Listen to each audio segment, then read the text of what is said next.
السلام عليكم ورحمة الله وبركاته. ازيكم يا حبايبي؟ عاملين ايه؟ نبتدي الفيديو بتاعنا زي ما احنا متعودين. اللهم صل وسلم وبارك على سيدنا محمد وعلى آله وصحبه أجمعين. نقول صباح الخير، نقول مساء الخير، المهم كله خير في خير، سواء الصبح ولا بالليل حسب ما انتوا هتسمعوني. النهاردة وصفتنا جميلة ومريحة وطعمها زي العسل، مش مكلفة.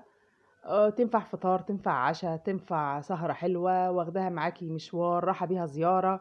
المهم وصفاتنا كلها جميلة وموفرة وتنفع في كل بيت وبسيطة ومش مكلفة.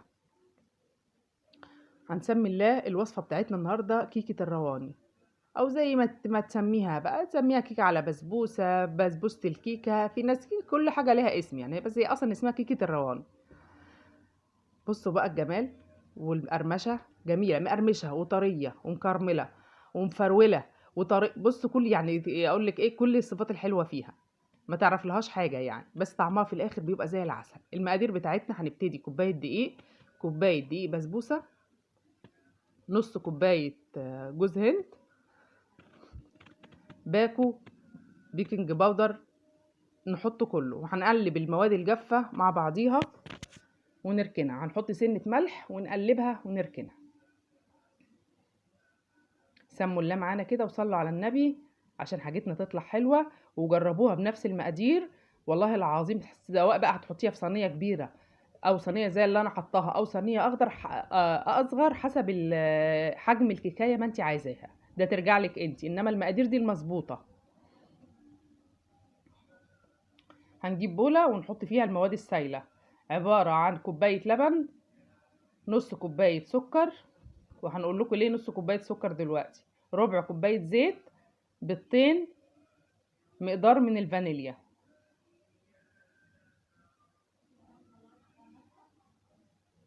ممكن تعملي بديل يعني، لو عندك ممكن تعمليها بزبدايه، ممكن تزودي بدل البيضتين بيضه، ممكن تحطي معلقتين سمنه بدل ربع كوبايه الزيت، يعني في بدايل.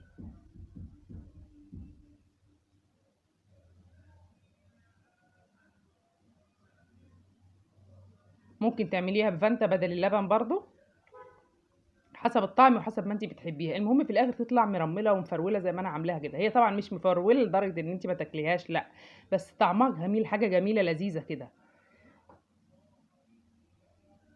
احنا كده حطينا المواد السائله، هنقلبها كويس عشان نطلع الزفاره من البيض، ونبتدي نضيفها على المواد الجافه اللي احنا حاطينها، وهنقلبها مع بعض. طبعا واحنا بنشتغل احنا مولعين الفرن ومجهزين الصينيه بتاعتنا اللي احنا هنحط فيها الكيك. احنا دهنينها بس بالزيت كده، مش مبطنينها بالدقيق، عشان انا عايزه القلب من تحت ظهرها من تحت، او الارضيه بتاعتها تبقى مغمقه كده او مكرمله، بتدي طعم في منتهى الجمال. هتشوفوها معانا دلوقتي بالراحه كده. طبعا احنا مش بنقلب جامد عشان البيكنج باودر المفعول بتاعه ما يروحش. هو ده القوام اللي احنا عايزينه. عايزه تزودي او تعمليها في صينيه اكبر من اللي انا عاملاها، يبقى تزودي المقادير بتاعتك عشان ما تطلعش هابطه. هي مش بتبقى هابطه، بس هي سمك الصينيه هي اللي بتتحكم في الكيكه بتاعتك. هنسمي الله. والصينيه بتاعتنا هي زي ما قلت لكم، انا دهناها بس بالسمنه كده، انها مش مبطناها او حاطه فيها ورقه زبده، لان انا عايزه زي ما قلت لكم، عايزه من تحت كده تبقى مكرمله، الكيكايه من تحت تبقى غامقه كده ومكرمله. كده احنا خلصناها اهي. هنسيبها شويه بس كده، وبعد كده ندخلها الفرن. هنوطي الفرن قبل ما ندخلها عشان ما تبقاش ايه، ما تتحرقش مننا، او ما تتلسعش، او ما تستويش تعلى وتبقى القلب بتاعها ني. واحنا بنحطها كده في الفرن هنبتدي نشتغل في الشربات بتاعنا. عبارة عن كوباية سكر ونص كوباية مية، كوباية سكر وكوباية ونص مية، معلش، كوباية سكر وكوباية ونص مية، ونطرة ليمون صغيرة.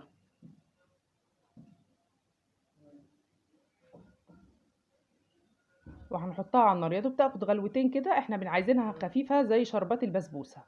كده احنا طلعنا الكيكه بتاعتنا. بصوا ما شاء الله، عبال الشربات ما كان يستوي كانت الكيكه بتاعتنا. سيبنا ده يهدى بحاجه بسيطه، ودي تهدى، ما تبقاش الاتنين سخنين جامد يعني، تهدى بس يا دوب كده بس. وهنبتدي نسقيها بالشربات بتاعنا اللي احنا عامليناه. السكر ده حسب الرغبه يعني، عايزه تزودي السكر في الشربات ماشي، عايزه تزودي السكر في الكيكه ماشي، السكر حسب الرغبه، حسب رغبتك انت. بس دوت والله العظيم القوام المظبوط. انا بالنسبه لينا عشان عندنا السكر، فانا ما بنحبش ناكل الحاجات الايه المسكره كتير. هنبتدي نقطعها كده. طبعا دي ما ينفعش تتقطع لما تتسقى شويه، لو اتقطعت زيها زي البسبوسه هتفرول. لازم تتقطع، لو قطعناها من غير ما نسقيها هتفرول. فسقيناها شويه كده، وبعد كده هنقطعها ونبتدي نرجع نكمل بقيه الشربات بتاعنا كله. واحده واحده بتحطي وتريحي، بتحطي وتريحي، تشرب وترجعي تحطيها تاني. بصوا الجمال، بصوا اللمعه بقى والجمال، ما شاء الله. هنكمل بقيه الشربات بتاعنا، وبعد كده هنيجي من فوق نحط بشرة جوز الهند. عايزة تزوقيها بأي حاجة، لو عندك كريم شانتيه بعد ما تقطعيها كده تعمليها، أو شوكولاتة سايحة حسب انتي ما الموجود عندي. زي ما قلت لكم عملتها كده. أنا بحب أعمل يعني إيه حاجة حلوة يوم الخميس. قطعي بقى مع كوباية شاي بلبن، ولا كوباية شاي، واستعدي كده ولمي عيالك زي ما قلت لك ساعة المغربية كده، واقعدوا. وربنا يحفظنا ويحفظكم ويحفظ لكم عيالكم ويحفظ لنا عيالنا ويوسع رزقكم ورزقنا ويبارك ما بين ايديكم. بصوا الجمال بقى، بصوا الكيكايه. واقسم بالله العظيم انا كنت لسه هدوق، بس انا عاملاها ايه الصبحيه كده يعني، كنت لسه ما خدتش العلاج بتاعي، فدوقت شهد وخليتها ايه تحكم. بصوا القوام بتاعها، وهشه وجميله، وزي ما قلت لكم لا هي مفروله، تحسي لا هي مفروله وفي نفس الوقت خشنه كده وناعمه يعني. بصراحه كانت طعمها زي العسل. بصوا اهي الكرمله اللي انا بقول لكم عليها من تحت دي.